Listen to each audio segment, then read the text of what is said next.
오늘 설교의 성경 본문 말씀을 제가 봉독해 올리겠습니다. 구약 성경 스가랴서 2장 1절부터 13절까지에 기록된 말씀입니다. 거룩하신 하나님의 말씀입니다. 내가 또 눈을 들어본즉 한 사람이 측량줄을 그의 손에 잡았기로 네가 어디로 가느냐 물은즉 그가 내게 대답하되 예루살렘을 측량하여 그 너비와 길이를 보고자 하노라 하고 말할 때에 내게 말하는 천사가 나가고 다른 천사가 나와서 그를 맞으며 이르되 너는 달려가서 그 소년에게 말하여 이르기를 예루살렘은 그 가운데 사람과 가축이 많으므로 성곽 없는 성읍이 될 것이라 하라. 여호와의 말씀에 내가 불로 둘러싼 성곽이 되며 그 가운데에서 영광이 되리라. 오호라 너희는 북방 땅에서 도피할지어다. 여호와의 말씀이니라. 이는 내가 너희를 하늘 사방에 바람같이 흩어지게 하였음이니라. 여호와의 말씀이니라. 바벨론 성에 거주하는 시온아 이제 너는 피할지니라.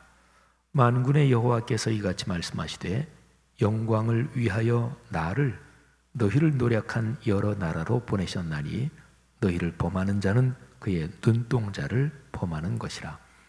내가 손을 그들 위에 움직인즉 그들이 자기를 섬기던 자들에게 노략거리가 되리라 하셨나니 너희가 만군의 여호와께서 나를 보내신 줄 알리라. 여호와의 말씀에 시온에 따라 노래하고 기뻐하라. 이는 내가 와서 네 가운데에 머물 것임이라. 그날에 많은 나라가 여호와께 속하여 내 백성이 될 것이요 나는 네 가운데에 머물리라. 네가 만군의 여호와께서 나를 네게 보내신 줄 알리라. 여호와께서 장차 유다를 거룩한 땅에서 자기 소유를 삼으시고 다시 예루살렘을 택하시리니 모든 육체가 여호와 앞에서 잠잠할 것은 여호와께서 그의 거룩한 처소에서 일어나심이니라 하라 하더라. 아멘. 예수님께서 광야에서 40일 금식하신 후에 마귀가 예수님을 시험했습니다. 첫 번째 시험이 돌로 떡을 만들어 보라는 것이었습니다. 예수님께서 성경 말씀을 인용하면서 마귀에게 대답하시죠. 예수님께서 대답하신 그 내용은 그리스도인들에게만이 아니라 많은 사람들에게도 알려져서 아주 유명해졌습니다. 마태복음 4장 4절 말씀입니다. 예수께서 대답하여 이르시되 기록되었을 때 사람이 떡으로만 살 것이 아니요 하나님의 입으로부터 나오는 모든 말씀으로 살 것이라 하였느니라. 아멘. 예수님께서 대답하신 이 말씀, 그 말씀은 예수님도 구약 성경 신명기 8장 3절을 인용하신 것인데요. 구약 성경 신명기 그 말씀은 모세가 세상을 떠나기 전에 마지막으로 이스라엘 백성들에게 고별 설교한 내용 중에 있는 말씀입니다. 모세는 이스라엘 백성들이 지난 40년간의 광야 시대를 떠올리게 하면서 그 교훈을 기억해야 된다. 그래서 광야 시대의 교훈을 회상하면서 모세가 언급한 내용입니다. 신명기 8장 3절이 다음과 같습니다.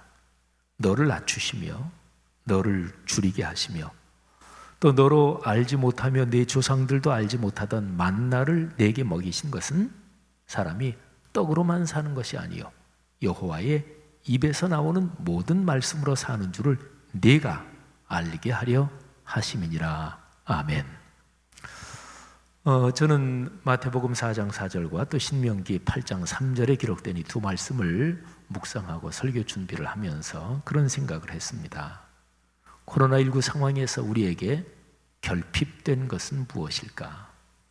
우리에게 진정으로 결핍된 것은 무엇일까? 외부 활동을 자유롭게 못하고 또 영업하시는 분들 또 이런저런 손실도 많고 뭐 여러 가지 결핍된 것이 많겠지요. 그러나 진정으로 결핍된 것은 이런 가운데 하나님의 거룩한 말씀, 주님의 거룩한 은혜가 우리에게 참 결핍됐구나, 이런 느낌을 다시 한번 갖고 그런 깨달음을 얻어야 하는 것 아닌가 생각을 했습니다. 성도 여러분, 사람은 무엇으로 사는 것입니까? 가장 간단한 질문이지만 어떻게 생각해 보면 가장 철학적인 또 근본적인 질문이기도 합니다. 예수님께서 마귀에게 대응하신 그 진리의 말씀에 견줄 바는 못하지만 사람은 무엇으로 사는가, 이 질문에 대해서 여러 훌륭한 대답들이 많이 있습니다. 제가 그런 훌륭한 대답들 중에서 한 두 가지만 말씀을 드리겠고요. 그리고 이제 그 말씀을 드린 다음에 이런 훌륭한 대답들이 사실은 근본적으로 예수님이 마귀에게 대응하신 그 예수님의 가르침과 연관이 있다 하는 것을 말씀을 드리겠습니다. 사람은 무엇으로 삽니까?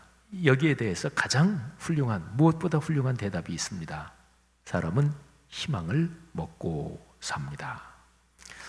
좀 더 정확하게 말한다면 희망을 먹어야 삽니다.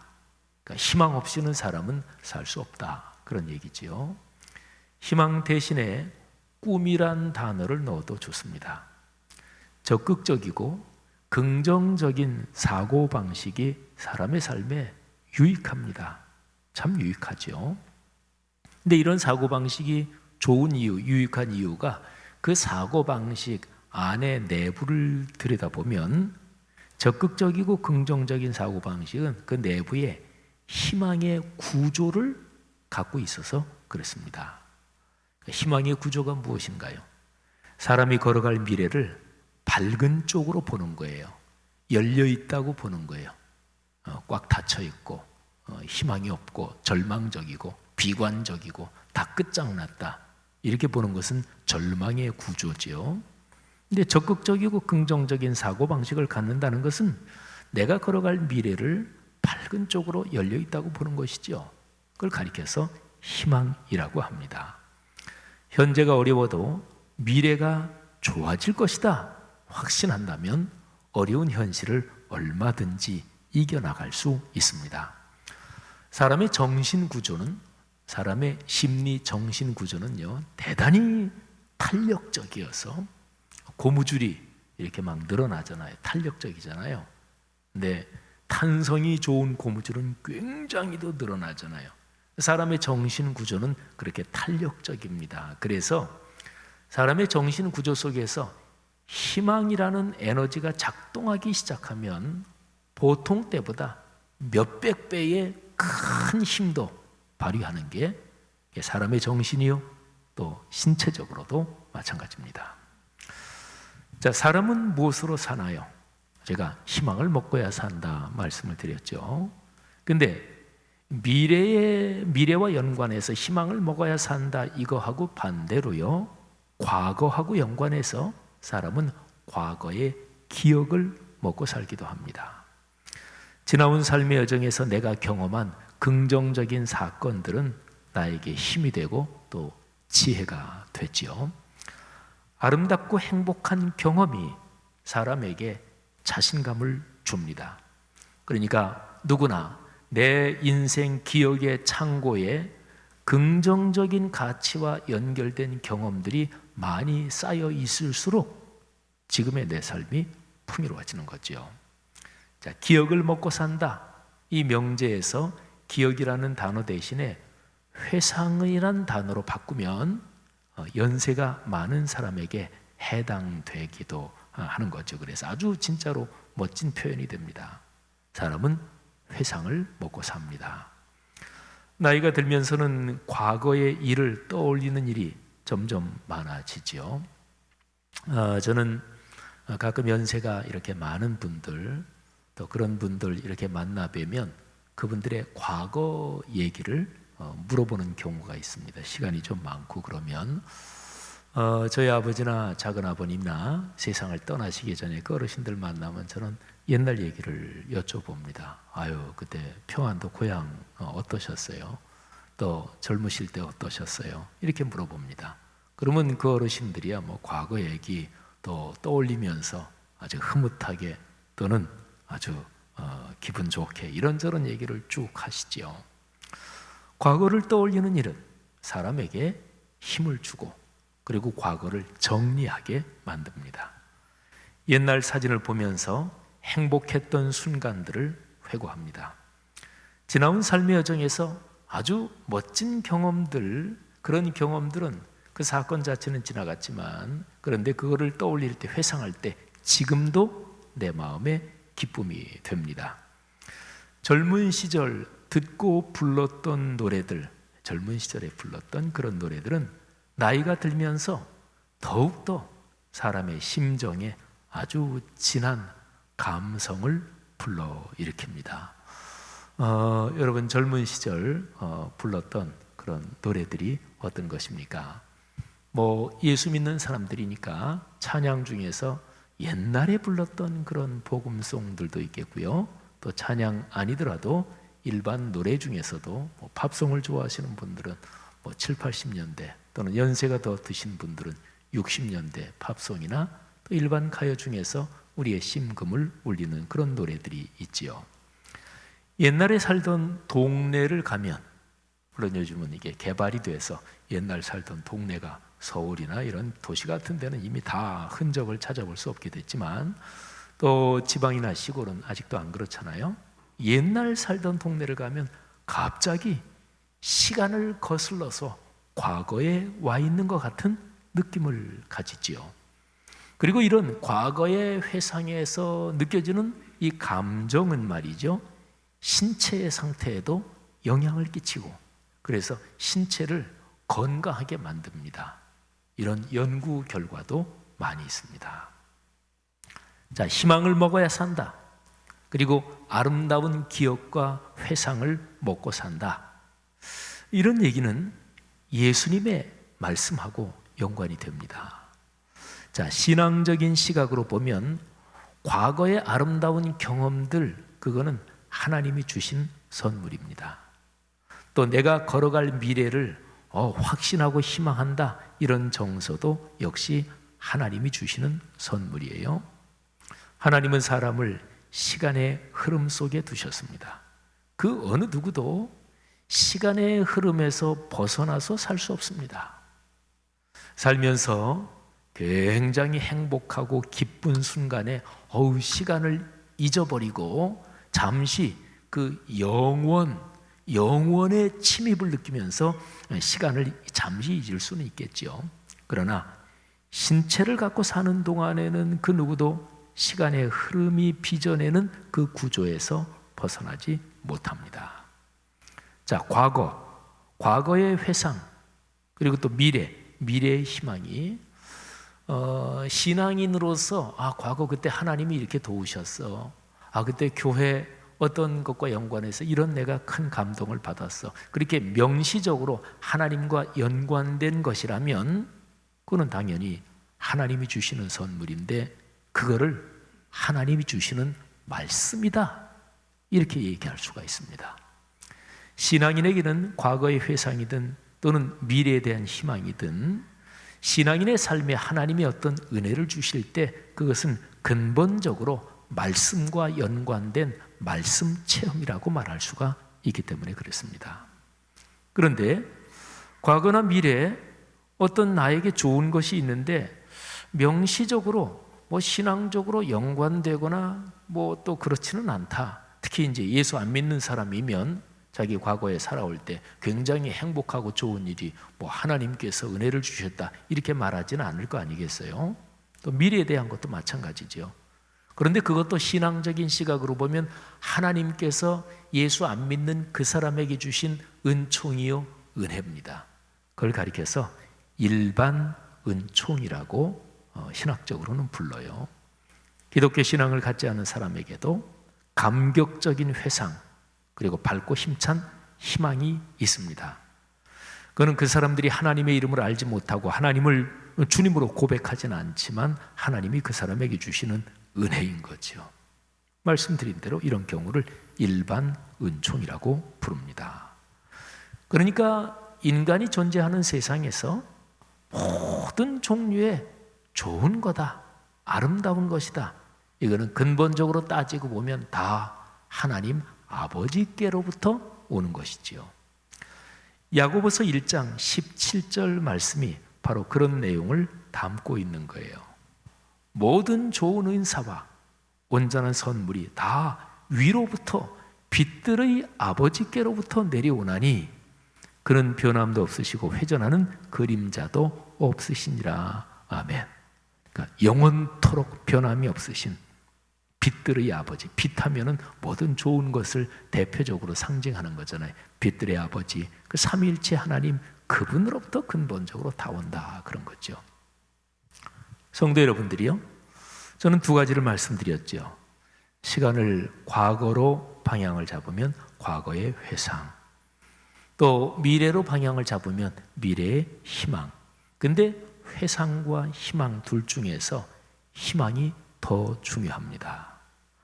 과거의 기억과 회상은 희망을 더 강하게 한다, 이 점에서 유용합니다. 사람은 미래로 걸어가지 과거로 걸어가지는 못하잖아요. 밝고 힘찬 마음으로 앞으로 걸어가는 것, 이것이 중요하잖아요. 성도 여러분들이요, 오늘 설교의 본문인 스가랴서 2장 말씀이 바로 그런 희망의 구조를 가지고 있습니다. 그러니까 예루살렘에 사는 유대인 공동체 이스라엘 민족이 미래를 향해서 그래, 잘 될 거야, 미래를 향해서 그래, 미래가 아름답게 열려 있어, 이런 마음을 주고 그런 용기를 불러 일깨워주는 그런 내용을 담고 있는 것이 스가랴서 2장입니다. 특별히 4절, 5절.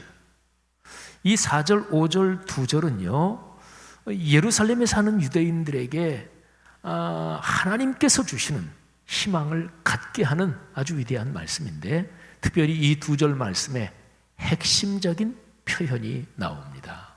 오늘 제 설교 제목하고 똑같은 표현인데요, 4절, 5절 말씀을 제가 낭독해 드리겠습니다. 이르되 너는 달려가서 그 소년에게 말하여 이르기를, 예루살렘은 그 가운데 사람과 가축이 많으므로 성곽 없는 성읍이 될 것이라 하라. 여호와의 말씀에 내가 불로 둘러싼 성곽이 되며 그 가운데에서 영광이 되리라. 아멘. 여러분, 이 말씀이 선포될 그 당시 유대인들이 사는 예루살렘 성읍, 거기는 아주 초라했습니다. 이 말씀이 선포될 그 시점에서 현재는 예루살렘은 거의 폐허가 된 상황에서 사람들이 겨우 살 수 있도록 요량만 갖춘 이 정도 상황이었습니다. 유대인들의 신앙과 정신의 중심이 성전인데, 성전은 아직 무너진 채로, 그렇게 폐허가 된 채로 있었습니다. 그런 상황에서 하나님은 성전 다시 재건해야, 그래야 너희가 산다, 이렇게 말씀하시는 거예요. 성전 재건에 예루살렘 바벨론 포로지에서 돌아온 이 예루살렘 유대인 공동체의 생사가 성전 재건에 걸려있다, 이렇게 말씀하신다는 거예요. 근데 하나님께서 선지자 학개 또는 스가랴, 이런 하나님의 사람들을 통해서 말씀하시는 성전 재건, 이 과제는 실제적으로는 당연히 건물의 재건을 말씀하는 거지요. 하지만 궁극적으로는 건물의 재건, 그거보다 더 중요한 점이 그 건물에서 하나님께 올리는 예배가 재건돼야 된다, 예배가 회복돼야 된다, 그거를 말합니다. 마음과 정성을 다해서 하나님만을 경외하는, 하나님과의 관계가 바로 회복되고 하나님을 경외하는 신앙이 다시 회복돼야 된다, 이거를 말씀하는 것, 이게 바로 성전 재건의 심장의 뜻입니다. 하나님을 진실하게 경외하는 예배가 회복될 때 이스라엘 민족이 미래가 열릴 것입니다. 자, 그 미래가 어떠하다고 하나님은 말씀하시는 건가요? 제가 아까 읽어드린 스가랴서 2장 4, 5절에 그 내용이 나오는데 핵심이 성곽 없는 성읍, 이것입니다. 그들이 사는 예루살렘이 어떤 도시, 어떤 성읍이 될까요? 성곽이 필요 없는 성읍이 될 것입니다. 그러니까 예루살렘이 번창하고 사람이 점점 늘어나고요, 가축들도 불어납니다.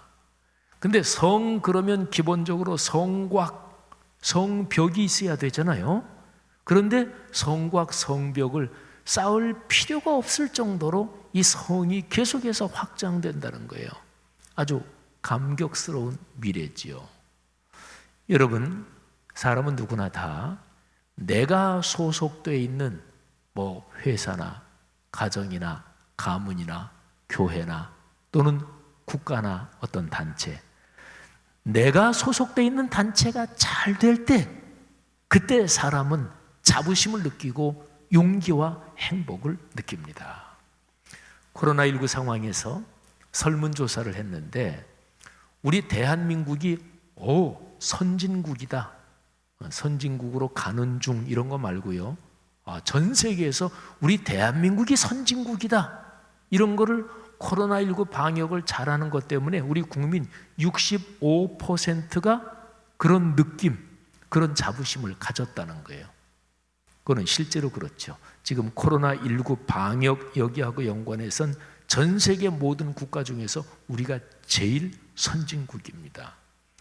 세계에서 최고로 기술이 발달하고 군사력도 강하고 경제력도 제일 큰 미국이란 나라가 마치 제3세계처럼 대처하고 있다, 쩔쩔매고 있다. 이거는 미국에 있는 전문가들이 아주 안타까워서 하는 얘기입니다. 우리나라 K문화, 한류문화, K-팝이라든지 BTS가 전 세계적으로 인기가 많고 이런 거 생각하면 대한민국 국민으로서 마음에 자부심이 생기잖아요. 그렇죠? 외국에 어디 나가도 외국 사람들이 안녕하세요, 감사합니다, 한국말을 쓰는 걸 보면 아주 자부심이 느껴지지요. 여러분, 예루살렘에 살고 있는 이스라엘 사람들에게 하나님께서 말씀하시는 거예요. 너희가 사는 이 도시가 엄청나게 번창하고 엄청나게 확장되면서, 그러면서 성곽 없는 성읍이 될 것이다. 감격이지요. 예루살렘에 사는 사람들이 이 말씀을 듣고 얼마나 감격했을까요? 스가랴서 2장 말씀을 보면 예루살렘에 사는 사람들이 스가랴를 통해서 선포된 이 말씀을 마음을 열고 받아들였어요. 그래서 감격하면서 그래, 성전 재건하자. 그래서 성전 재건에 다시 달라붙고 그래서 성전을 재건하기 시작했어요. 그러니까 그 말씀을 마음을 열고 받아들인 거죠.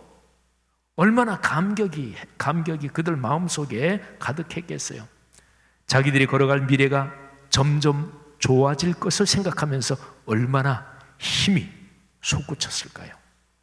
자기 자녀들과 손주들이 행복하게 사는 미래를 생각하면서 얼마나 강력하게 희망이 샘솟아 올랐을까요? 어제 뉴스를 들으니까 수원시에서 이제 경기도민들한테 도에서 1인당 10만 원씩 재난 기본소득을 며칠 전에 다 나눠줬나 봐요. 그런데 많은 사람들이 1인당 10만 원씩 나눠줬는데 받은 금액을 나도 참 힘들지만 나보다 더 어려운 사람들을 위해서 내가 다시 도로 기부하겠습니다. 그래서 받은 거를 이제 거기 기부하는 데다가 기부를 많은 사람들이 했더라고요. 수원 권선구에서 식당을 하는 어느 한 가족은 부부에게 나온 10만 원씩 또 아이들에게 나온 것까지 해서 일가족 6명 60만 원을 다 기부했더라고요. 그래서 지난 목요일 날짜까지 해서 수원시에서만 한 600여 명이 참여해서 1억 3천만 원 정도가 기부금이 모였더라고요. 여러분 생각해 보세요. 10만 원 별로 크지 않은 돈이라고 하면 그럴 수도 있고 또 큰 돈이라면 큰 돈일 수도 있는데 그 10만 원을 기부한 사람들의 마음이 어떤 상태였을까 한번 생각해 보십시오. 그들의 마음이 내가 걸어갈 미래가 참 불안하다, 이게 불안에 시달리는 상태였을까요? 아니었을 것입니다. 미래가 불안하면 기부하지 않습니다. 못하지요. 사람은 누구나 불안한 상태에서는 자기 방어, 자기 보호 본능이 발동합니다. 그런 상황에서 기부하지 않습니다. 조금이라도 더 움켜쥐려 하는 거죠. 사재기나 이런 것도 그런 때 발생하는 현상입니다. 성도 여러분들이요, 스가랴 시대에 예루살렘에 사는 사람들은 하나님의 말씀을 듣고 용기를 가졌습니다. 힘을 내어 성전 재건을 다시 시작했습니다. 말하자면 그 사람들은 하나님의 말씀 때문에 희망이 그들 속에 작동했고 희망의 구조가 그들을 움직이게 했던 거예요. 여러분 생각해 보십시오. 우리가 사는 나라 대한민국이 앞으로 어떻게 될까요? 미래가 어떻게 될까요? 우선 지금 코로나19와 관련된 상황으로는 우리나라가 전 세계에서 가장 희망적입니다. 그러면 앞으로 걸어갈 미래는 어떨까요? 여러 가지를 종합적으로 생각해도 우리나라의 미래는 밝습니다. 하나님께서 우리나라를 축복하신다, 이런 생각이 여러모로 듭니다. 사랑하신 여러분, 기독교 신앙인으로서 교회 공동체의 입장에 서서 우리나라가 걸어갈 미래, 이렇게 생각하면 더 말할 나위가 없습니다. 한국 교회가 예수 그리스도의 복음을 21세기의 지구촌 땅 끝까지 전하는 이 사명을 꽉 붙잡고 있는 한 우리나라의 미래는 희망적일 것입니다. 한국 교회가 복음의 말씀에 비추어 회개할 것을 회개하고 다시금 말씀에 순묘한다면 하나님께서 반드시 한국 교회와 대한민국을 축복하실 것입니다. 성락성결교회 성도 여러분들이요, 우리 교회 이름 앞에 붙는 고정 표현이 말씀삼 공동체잖아요. 말씀이 삶으로 이어지는 일에 목숨을 걸고 따르는, 곧 말씀에 순명하는 교회입니다. 말씀 삼운동 온 세계 선교를 소명으로 삼는 가정 가문마다 하나님께서 영혼의 복을 주시고 정신과 물질적인 면에 큰 복을 주실 줄 믿습니다.